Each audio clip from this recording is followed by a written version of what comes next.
নমস্কার বন্ধুরা, সম্পাস রান্নাঘরে আপনাদের সকলকে স্বাগত। আজ আবার একটা রেসিপি নিয়ে আপনাদের কাছে চলে এলাম। আজকে আমি আপনাদেরকে রাঁধুনি বাটা দিয়ে মুরগির মাংস রান্না করে দেখাবো। মুরগির মাংস তো এর আগে অনেক রকমভাবে খেয়ে দেখেছেন। একবার এই রাঁধুনি বাটা দিয়ে মুরগির মাংসের ঝোল রান্না করে খেয়ে দেখুন, গরম ভাত কিংবা রুটি পরোটা দুটোর সাথেই জমে যাবে। তাই ভিডিওটা স্কিপ না করে পুরো রেসিপিটা দেখার অনুরোধ রইল। রেসিপিটা ভালো লাগলে আমাকে কমেন্ট বক্সে কমেন্ট করে জানাবেন, ভালো লাগলে লাইক বাটনটাও প্রেস করে দেবেন, আর আপনাদের বন্ধুদের মধ্যে আমার ভিডিওটাকে শেয়ার করে দেবেন। আর আমার নতুন বন্ধুদের কাছে অনুরোধ, আমার চ্যানেলটাকে সাবস্ক্রাইব করে পাশে থাকবেন। আর আমার চ্যানেলে নতুন নতুন রেসিপি দেখার জন্য পাশে থাকা ছোট্ট বেল আইকনটাও প্রেস করে দেবেন। চলুন আর কথা না বাড়ি, কীভাবে আজকে রাঁধুনি বাটা দিয়ে মুরগির মাংস রান্না করব রেসিপিটা দেখে নেওয়া যাক। মুরগির মাংস রান্না করার জন্য আমি এখানে 1 কেজি পোলট্রির মুরগি নিয়েছি। মুরগির মাংসটাকে আগে থেকে ভালো করে ধুয়ে রেখেছি। এবারে এই মাংসের মধ্যে আমি দিয়ে দিচ্ছি 1 চামচ হলুদ গুঁড়ো, এবারে দিচ্ছি এর মধ্যে 1 চামচ জিরে গুঁড়ো, এবার আমি এর মধ্যে দিয়ে দিচ্ছি 1 চামচ ঝাল লঙ্কার গুঁড়ো, ঝালটা আপনাদের স্বাদ অনুযায়ী দেবেন। এবার আমি এর মধ্যে দিয়ে দিচ্ছি 1 টেবিল চামচ সর্ষের তেল। এবার এই সমস্ত উপকরণ মাংসের মধ্যে খুব ভালো করে মাখিয়ে নিচ্ছি।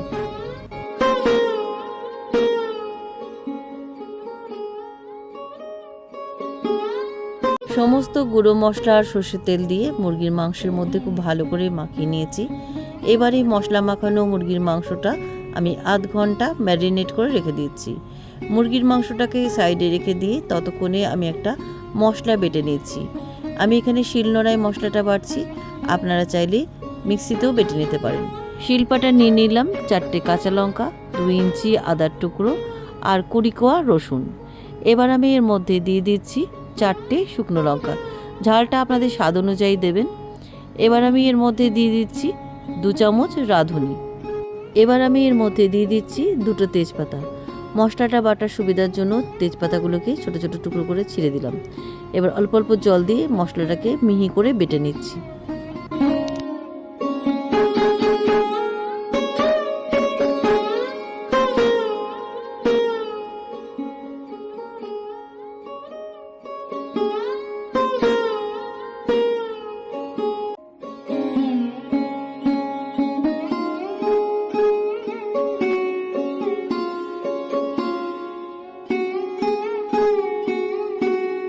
মশলাটা আমার খুব মিহি করে বাটা হয়ে গেছে। এবার শিলপাটা থেকে মশলাটা একটা বাটির মধ্যে তুলে রাখছি।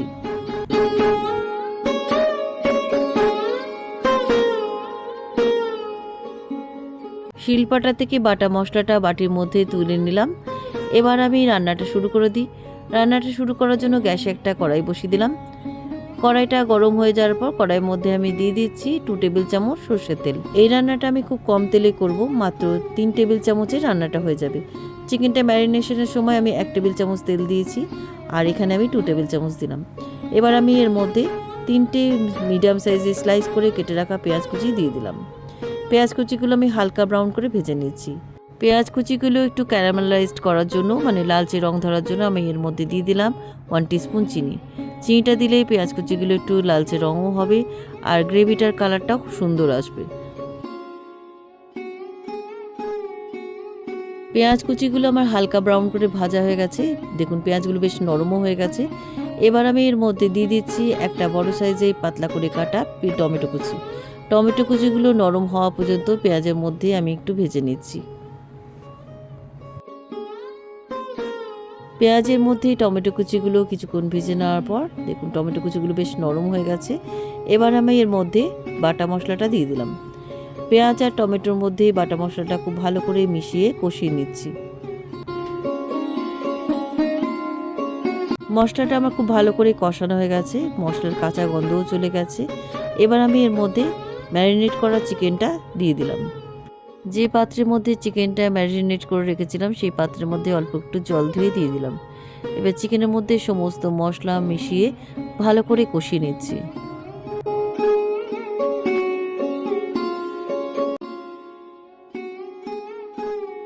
সমস্ত মশলার মধ্যে মুরগির মাংসটা মিনিট 5 কষিয়ে নেওয়ার পর আমি এর মধ্যে দিয়ে দিচ্ছি পরিমাণ মতো লবণ। লবণটা দেওয়ার পর খুব ভালো করে মশলার মধ্যে মিশিয়ে কষিয়ে নিচ্ছি।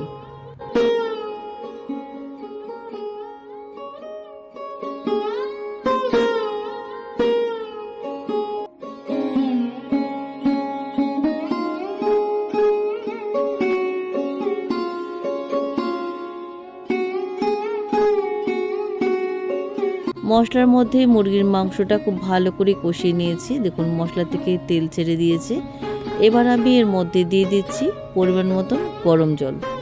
জলের পরিমাণটা আপনারা বুঝে দেবেন, যে যেমন ঝোল খেতে চাইবেন সেই বুঝে পরিমাণ বুঝে জল দেবেন।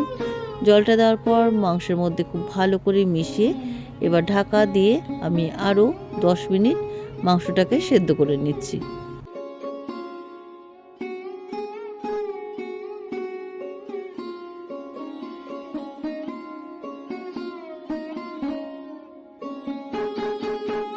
দশ মিনিট পরে ঢাকনাটা খুলে নিলাম, দেখি মাংসগুলো সেদ্ধ হয়েছে কিনা।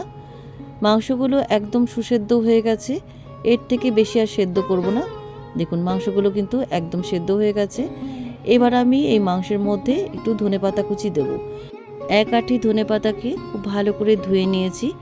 এবার ছুরি দিয়ে মিহি করে কুচিয়ে আমি মাংসের মধ্যে দিয়ে দিচ্ছি।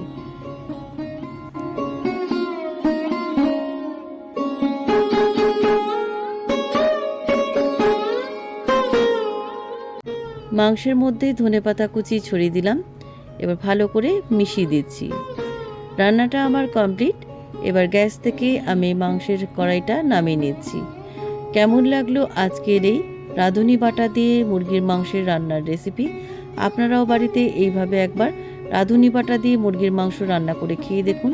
গরম ভাতের সাথেও খেতে ভালো লাগবে, আবার রুটি পরোটার সাথেও খেতে ভালো লাগবে। রেসিপিটা কেমন লাগলো আমাকে কমেন্ট করে জানাতে ভুলবেন না।